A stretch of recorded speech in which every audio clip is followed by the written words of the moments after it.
Están esperando a Emilio.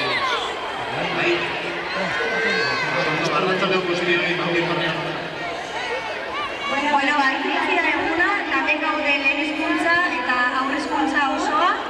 Orduan hor gauden lekuan ondo eserita. Bueno, agenda hogeita bat proiektu eta urte bete ditu ikasturte honetan. Horregatik, ospatzera, hona etorri dira. Urte hauetan, ekintza ugari burutu ditugu, eta iraila denak primeran albera dira zuei esker. Beraz, egingo dugu leheneko gauza izango da, txalo bero bat ematea, hainbeste lan egin duten, eta instituzioen ikasle zein irakasle. Bereziki aipatu ditugu, Orgoian ditugu, Mari Jose eta Miren.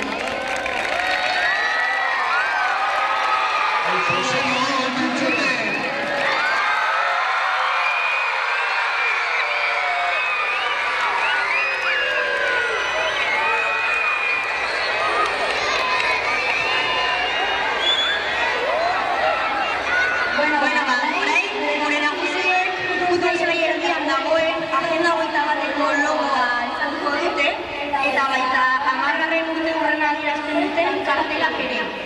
Bitartean, beste guztiok ezarrita jarraituz, bi eskuak altxatu behar dituzue, prestatu ditugun lan politoiekin, alta, kostoak, guztiak gora bera.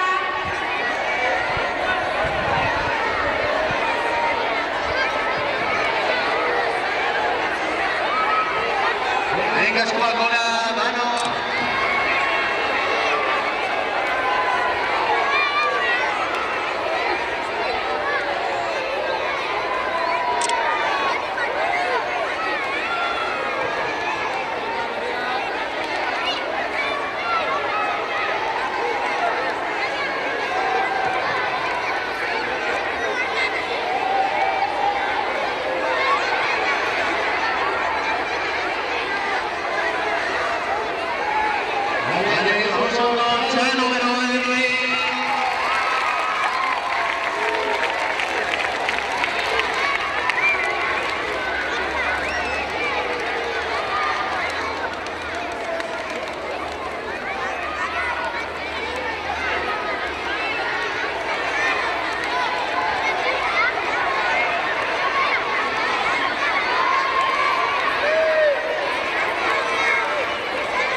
Beno, eta amaitzeko ikastetxeko zuzendariak Emilio hitz batzuk esango dizkigu, beraz, txalo zaparra da beraretzak.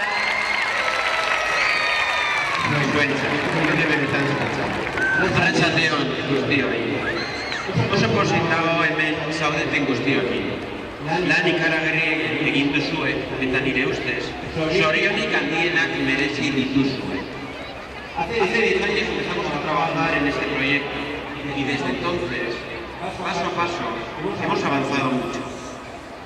Si os dais cuenta, a vuestra derecha está la bandera de sostenibilidad, donde se encuentra Miren y Marijose, allí, debajo del B grande 100. Esa es la bandera de sostenibilidad. Y ahí tenemos un ejemplo, porque entre todos lo hemos conseguido. Eta ez dut jarraitu nahi, Iñaki, Josunek, eta ekodelegatuek esan dizkigute. Esan beharreko gauzanik garrantzitsuenak. Uste dut amaitzeko ordua dela. Y ahora, acabo de verdad. Espero que dentro de 10 años podamos volver a celebrar un acto tan bonito como este. Agur eta mila esker guztioi.